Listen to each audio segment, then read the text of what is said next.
अस्सलाम वालेकुम व्यूअर्स, कैसे हैं आप लोग। उम्मीद करती हूँ सब लोग अपने घरों में खैर आफियत के साथ होंगे। लेकर आई हूँ बहुत ही शानदार, बहुत ही मज़ेदार किस्म की सर्दियों की एक सौगात। तो आज हम बनाने वाले हैं मज़ेदार किस्म की, ट्रेडिशनल वे में तैयार करेंगे अलसी की पिन्नियाँ। गांव देहातों में इसका बहुत रिवाज है, वहाँ पे पिन्नियाँ ही कहलाती हैं, लेकिन हम शहरों में इसको लड्डू का नाम भी दे देते हैं। अलसी के लड्डू बनेंगे, ये पिन्नियाँ कह लें। ड्राई फ्रूट्स का इस्तेमाल करेंगे, देसी घी का इस्तेमाल करेंगे, बहुत ही शानदार बनते हैं। बेतहाशा फ़ायदे हैं इसको ज़रूर सर्दियों में बना के रख लेना चाहिए। बहुत ज़बरदस्त इसके बेनिफिशियल हैं, बहुत ज़्यादा मज़ेदार बनती है, क्योंकि हम बना रहे हैं देसी घी के अंदर, जो कि इसको बहुत ही फ्लेवरफुल कर देते हैं। मज़ेदार, खुशबूदार और जायकेदार। तो चलें स्टार्ट करते हैं। अलसी की मज़ेदार पिन्नियाँ, ये लड्डू कह लें आप, उसको बनाने के लिए जो चीज़ें चाहिए मैं आपको बता देती हूँ। सबसे पहले हम बात कर लेते हैं ड्राई फ्रूट्स जो हमने इसमें यूज़ करने हैं। इससे देखिए मैंने तिल लिए हैं सफ़ेद वाले, तकरीबन 100 ग्राम ले लिए हैं। किशमिश ली है, इसके अंदर 100 ग्राम मैंने ले ली है। काजू लिए हैं, इसके अंदर 125 ग्राम, ठीक है। इसके अलावा बादाम भी 125 ग्राम लिए हैं। अखरोट की गिरी लिए, ये भी मैंने 125 ग्राम लिए।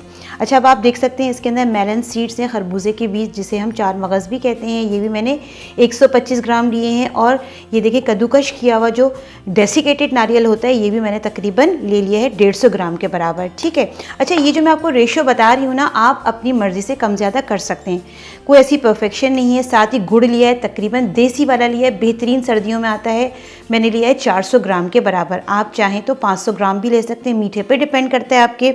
अच्छा, अब हम बात करते हैं अलसी की। ये देखें, ये होते हैं अलसी के बीज, जिसे हम फ्लैक्स सीड्स भी कहते हैं। सही है, इसके बेतहाशा फ़ायदे होते हैं, बहुत शानदार इसकी बनती हैं पिन्नियाँ। ये मैंने ली है तकरीबन ½ kg के बराबर।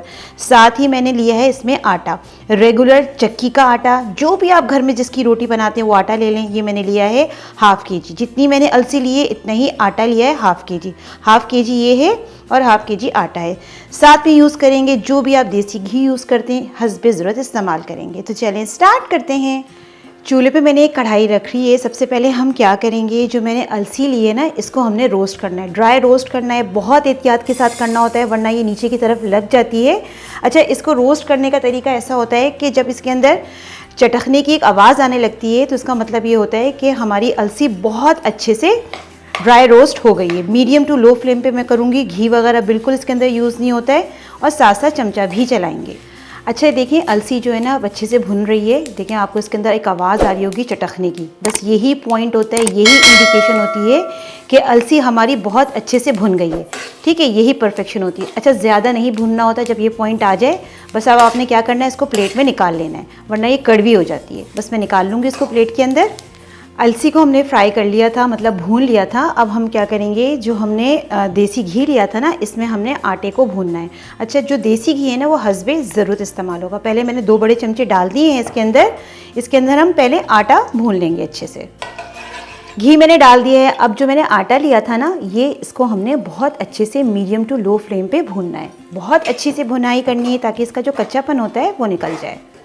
तकरीबन 7 से 8 मिनट लगे हैं, मैंने इस आटे को भून लिया अच्छे से। देखें, इसका कलर भी चेंज हो गया है और एक अच्छी खुशबू आने लगी है ना, तो वही इंडिकेशन होती है कि भुनाई अच्छे से हो गई। बिल्कुल लो फ्लेम पे भूनना है, वरना आटा फ़ौरन जल जाता है। बस अब मैंने क्या करना है, इसको एक प्लेट में मैं निकाल लूँगी। अब हम क्या करेंगे, जितने भी ड्राई फ्रूट्स हैं उनको हमने रोस्ट करना है। तो मैंने एक बड़ा चमचा इस तरीके से डाल देना है। देखिए, सर्विंग स्पून है, थोड़ा सा और ले लूँगी देसी घी। बस जितने भी नट्स हैं ना, उनको हम फ्राई करेंगे अच्छे से। घी गरम हो गया है। अब जितने भी हमारे पास ड्राई फ्रूट्स हैं उनको हमने फ्राई करना है। बादाम चले जाएंगे इसके अंदर, साथ में चले जाएंगे काजू, और साथ में चले जाएगी अखरोट की गिरी। अच्छा, ठीक है, जैसे कि मैंने स्टार्टिंग में बताया था रेशो कितना रखना है, ये एक बैलेंस रेशो मैंने आपको बताया। लेकिन अगर आप ज़्यादा बनाना चाह रहे हैं या कम बनाना चाह रहे हैं तो आप रेशो कम कर सकते हैं, ये आपके टेस्ट के ऊपर डिपेंड करता है। बस इसको हमने क्या करना है, 2 से 3 मिनट अच्छे से फ्राई करना है। नट्स हमारे अच्छे से रोस्ट हो रहे हैं। अच्छा, अब थोड़े थोड़े रोस्ट हो गए हैं। जब थोड़े रोस्ट होने लगे तो इसमें हमने ऐड कर देनी है किशमिश, ठीक है। किशमिश भी साथ ही हम फ्राई कर लेंगे। स्टार्टिंग में इसलिए नहीं डाली क्योंकि किशमिश बहुत जल्दी फ्राई हो जाती है, पॉप अप हो जाती है, ठीक है। तो बस तकरीबन 1 मिनट में मज़ीद इसको फ्राई करूँगी अच्छे से। सारे नट्स अच्छे से फ्राई हो रहे हैं। देखें, किशमिश जब इस तरह से पॉप अप होने लगे, इस तरह से देखें डबल हो गई ना साइज़ में, तो ये इसका मतलब है कि बहुत अच्छे से फ्राई हो गई है। ड्राई फ्रूट्स भी हमारे अल्हम्दुलिल्लाह बहुत अच्छे से फ्राई हो गए हैं, बहुत अच्छी खुशबू आ रही है। बस अब मैं क्या करूँगी, इसको एक प्लेट में निकाल लूँगी। नट्स फ्राई कर लिए थे, थोड़ा सा इसके अंदर घी रिमेनिंग है। अब जो मेलन सीड्स हैं ना, उनको हमने फ्राई करना है। अच्छा, इसके बहुत एहतियात के साथ इसको फ्राई करना होता है। मेलन सीड्स बहुत जल्दी फ्राई हो जाते हैं और ये तेल है ना, इसको भी हम फ्राई कर लेंगे। सब चीज़ों को हमने घी में फ्राई करना है ताकि अच्छी खुशबू आए। तेल और मेलन सीड्स जो मैंने डाले थे, देखिए बहुत जल्दी फ्राई हो गए हैं, बहुत जल्दी हो जाते हैं। घी भी हमारा गर्म था, बस इसको तकरीबन 30 सेकेंड्स ही लगे हैं। बहुत अच्छे से ये फ्राई हो गए हैं। बस खुशबू के लिए मैंने बिल्कुल हल्का सा इनको फ्राई करा है। बस अब मैं क्या करूँगी, इसको निकाल लूँगी एक बोल के अंदर। ज़्यादा फ्राई नहीं करना है वरना ये कड़वे हो जाते हैं। 4 मगज़ और तिल मैंने फ्राई कर लिए थे, लेकिन देखिए इसके अंदर अभी थोड़ा सा घी रिमेनिंग है। अब जो हमने डेसिकेटेड नारियल लिया था ना, इसको भी हम फ्राई कर लेंगे। हर चीज़ को मैं फ्राई इसलिए कर रही हूँ घी में, ताकि सब चीज़ों के अंदर घी की एक अच्छी खुशबू आए। और फ्राई करने से एक फ्लेवर बहुत अच्छा हो जाता है सब चीज़ों का।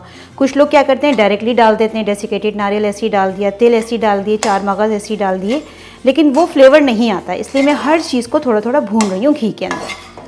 तकरीबन 1 मिनट लगा है इसको मैंने फ्राई करते हुए। अच्छा, ये देखिए एक अच्छी इसके अंदर खुशबू भी आ रही है और देखिए कलर भी चेंज हो गया। नारियल बहुत जल्दी लग जाता है तली पे, तो बहुत लो फ्लेम पे आपने इसको भूनना है। बस फ़ौरन मैं निकाल लूँगी इसको। 1 मिनट बस मैंने इसको फ्राई किया है। बस इसको एक प्लेट में निकाल लेंगे हम।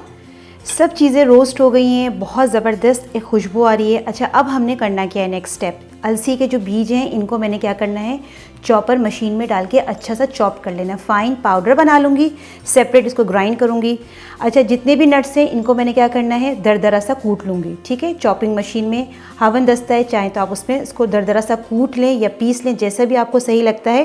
साथ ही इसके अंदर ये जो मेलन सीड्स थे और जो तिल थे, इनको हमने बिल्कुल भी पीसना नहीं है, डायरेक्टली डल जाएंगे। डेसिकेटेड नारियल भी ऐसे डायरेक्ट डालेंगे और ये तो भुना हुआ ही है हमारा आटा। बस सिर्फ इन दोनों चीज़ों को हमने पीसना है।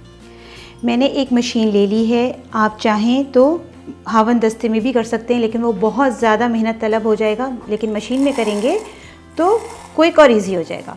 बस जितनी गुंजाइश है, ये अलसी के जो बीज हमने ड्राई रोस्ट करके रखे थे, उसको हम क्या करेंगे, पीस लेंगे। अब मैं इसको पीस लेती हूँ। मैंने इसको अच्छे से पीस लिया है, पाउडर फॉर्म में हम इसको लेकर आ गए हैं। ये देखें इस तरीके से बहुत ही अच्छा पिस गया है। अच्छा, इस बात का ख्याल रखना है, आपने गरम गरम नहीं पीसना है, वरना इसमें से ऑयल निकल कर आ जाएगा। ठीक है, थोड़ा ठंडा कर लें, रूम टेम्परेचर पे आप जब इसको आ जाए तो आपने पीसना है। तो बाकी का भी मैं ऐसे ही पाउडर फॉर्म में पीस लूँगी। अलसी के बीज हमने ग्राइंड कर लिए थे। अब जितने भी ड्राई फ्रूट्स हैं इनको हमने क्या करना है, चॉप करना है। बिल्कुल पाउडर नहीं बना लेंगे, वरना ये होता है कि मुंह में नहीं आते तो फिर इतना अच्छा फ्लेवर नहीं आता। तो दरदरा सा ही पीसना है इसको, ज़्यादा चॉप नहीं करना है, मीन्स ग्राइंड नहीं करना है। अच्छा, देखिए मैं किस तरीके से कर रही हूँ, 1 पल्स या 2 पल्स करूँगी, ज़्यादा नहीं करना है। बस इस तरीके से ना ठहर ठहर के करना है। एकदम से अगर आप छोड़ देंगे ना मशीन को तो बहुत ग्राइंड हो जाएगा। अब मैं चेक कर लेती हूँ कि किस तरह का टेक्सचर आया है। ये देखें, ये दरदरा सा हो गया ना, ये बहुत परफेक्ट बना है। इसी तरह का रखना है, बहुत ग्राइंड नहीं करना है। बाकी का भी मैं ऐसे ही कर लूँगी। अलसी को देखें मैंने इस तरीके से ग्राइंड कर लिया था, ऐसे पाउडर फॉर्म में मैं ले आई थी। एक बड़े बर्तन में निकाल लें। अब जो मैंने नट्स ग्राइंड करके रखे थे, चॉप करके रखे थे, बिस्मिल्लाहिर्रहमानिर्रहीम, ये सब एक साथ चले जाएंगे। सब चीज़ें रेडी हैं, बस अब हमने मिक्सिंग करनी है। ये वो हैं जो तिल थे और 4 मगज़ थे, ये भी चले जाएंगे इसके अंदर। अब मैं इसमें डालूंगी डेसिकेटेड नारियल, ये भी चला जाएगा जो कि हमने रोस्ट किया था। बहुत अच्छी इसकी खुशबू आ रही है। साथ में चला जाएगा लास्ट में जो हमने आटा घी में रोस्ट करके रखा था। तो सब चीज़ें अल्हम्दुलिल्लाह इसके अंदर हमने डाल दी हैं। सब चीज़ें चली गई हैं। अब मैंने इसको थोड़ा सा मिक्स करना है। अब हम क्या करेंगे, जो गुड़ है, गुड़ को रेडी करेंगे। उसको हम थोड़ा सा मेल्ट करेंगे और इसमें डाल के पिनियाँ रेडी करेंगे। देखिए माशाल्लाह कितना ज़बरदस्त इसका एक टेक्स्चर आ गया है, बहुत अच्छी खुशबू आ रही है। बस पहले इसको मैं अच्छे से मिक्स कर लूँगी, फिर हम इसका गुड़ रेडी कर लेंगे। चूल्हे पे मैंने एक खुला बर्तन ले लिया है। अब मैं क्या करूँगी, जो मैंने गुड़ लिया था, देसी गुड़, सर्दियों में बहुत अच्छा आता है, बिल्कुल ताज़ा, देसी ही इस्तेमाल करना है गुड़। ये मैं डाल दूँगी, जो कि मैंने वज़न के हिसाब से ½ kg लिया था। अच्छा, इसको मेल्ट करने के लिए थोड़ा सा पानी ऐड करेंगे इसके अंदर हम। तकरीबन ½ ग्लास के बराबर मैंने पानी इसके अंदर ऐड कर दिया है। अब इतनी देर का वेट करेंगे कि इसके अंदर ये अच्छे से डिज़ोल्व हो जाए गुड़। गुड़ हमारा मेल्ट हो गया है। देखिए इसको मैंने बहुत ज़्यादा नहीं पकाना है, जस्ट हमने क्या करना है, इसको मेल्ट करना है। ज़्यादा पकाएंगे तो ये एक तार दो तार बन जाएगा, जिससे हमारे लड्डू सख्त हो जाएंगे। बस इसको हमने डिज़ोल्व करना था। अब मैंने क्या करना है, इसके अंदर किरकल होती है गुड़ में, याद रखिएगा। इसको हमने क्या करना है, थोड़ा मैं ठंडा करूँगी, फिर इसको बारीक छलनी से हम छान लेंगे ताकि जितने भी डस्टी पार्टिकल्स हैं वो निकल जाएँ। अच्छा, मैंने गुड़ को मेल्ट कर लिया था और मैंने इसको बारीक चाय वाली छलनी से छान लिया था। जो भी डस्टी पार्टिकल्स होते हैं वो निकल जाते हैं, वरना किरकल आ जाती है। अच्छा, अब हमने क्या करना है, इस मिक्सचर में आहिस्ता आहिस्ता इसको डालना है और जस्ट मिक्स करते जाना है। थोड़ा थोड़ा डालूंगी और मिक्स करती जाऊंगी। थोड़ा थोड़ा मैं डालती जा रही हूँ और इसको मिक्स करती जा रही हूँ। एक साथ नहीं डालिएगा, थोड़ा थोड़ा डालें और मिक्स करते जाएं। अच्छा, मीठा आप अपने टेस्ट के हिसाब से कम ज़्यादा कर सकते हैं। अगर आपको मिठास ज़्यादा पसंद है तो गुड़ का रेशो बढ़ा लें, कम पसंद है तो रेशो कम कर लें। सही है, तो बस डाल के पहले मैंने इसको अच्छे से मिक्स करना है। अच्छा, गुड़ मैंने इसके अंदर तकरीबन डाल ही दिया है, थोड़ा सा मैंने अभी रोक लिया है। अभी मैं चेक करूँगी, पहले मैं अच्छे से मिक्स कर लेती हूँ। इसको हम क्या करेंगे, हाथ की मदद से मिक्स करेंगे। जो काम हाथ से होता है वो स्पून से नहीं होता है, तो हाथ से मिक्स करके अच्छे से पहले देखेंगे, ज़रूरत होगी तो मज़ीद गुड़ डाल देंगे। मिक्सिंग मैंने अच्छे से कर ली है। थोड़ा सा गुड़ रह गया था वो मैंने रोक दिया है। कंसिस्टेंसी परफेक्ट लग रही है। कंसिस्टेंसी ऐसे चेक करनी है कि जो लड्डू हैं वो अच्छे से हाथ की मदद से इस तरीके से बन जाएँ। ठीक है, वन शॉट में बन जाएँ तो परफेक्ट कंसिस्टेंसी रहती है। बहुत ही शानदार, मज़ेदार, इतने खुशबूदार ये लग रहे हैं ना कि सच्ची मैं आपको क्या बताऊं। अच्छा, साइज़ ऐसा रखना है, ना बहुत बड़ा रखना है और ना ही बहुत छोटा, मीडियम साइज़ के हम बना लेंगे, वन शॉट में बन जाएंगे। ये देखें माशाल्लाह, इस हाथ में देखें क्या ही परफेक्ट लग रहा है, कितना अच्छा बना है ना, कितना क्लीन नीट। इसी तरीके से मैं सब रेडी कर लूँगी। मज़ेदार किस्म की हमारी अलसी की पिन्नियाँ या लड्डू कह लें तैयार हो गए। देखिए क्या ही शानदार लग रहे हैं, कितने खूब लग रहे हैं, इतने खुश रंग लग रहे हैं, बहुत ही शानदार बने हैं। ये देखें, तोड़ के भी मैं आपको दिखा देती हूँ, कितने अच्छे ज़बरदस्त लग रहे हैं, बहुत ही खस्ता बने हैं, शानदार किस्म के। अच्छा, मैं एक टिप दे दूँ, जब आप इसको गूंद रहे हो, मतलब इसके जब लड्डू बना रहे हो, तो इसकी जो आपने रखनी है ना टेम्परेचर, वो रूम टेम्परेचर पे होना चाहिए। ये ना हो कि आप बहुत ठंडा कर लें, क्योंकि गुड़ अपना शेप ले लेता है, फिर लड्डू नहीं बनेंगे। तो अल्हम्दुलिल्लाह बिल्कुल रेडी है, ready to eat. Winter special मज़ेदार किस्म की हमारी अलसी की पिनियाँ रेडी हो गई। देखिए क्या ही खूब बनी, कितनी शानदार बनी है कि बना के दिल ही खुश हो गया। जो तरीका मैंने आपको बताया है, इस तरह आप बनाएंगे तो इंशाल्लाह आपकी भी इस विंटर में बहुत ही शानदार बनने वाली हैं। बहुत ज़्यादा इसके फ़ायदे हैं, जब बना के खाएंगे जितने भी जॉइंट्स पेन होते हैं स्पेशली उसके लिए बहुत ही फ़ायदेमंद है, क्योंकि अलसी के अंदर एक लेस होता है जो कि जॉइंट पेन्स में बहुत ज़्यादा फ़ायदेमंद रहता है।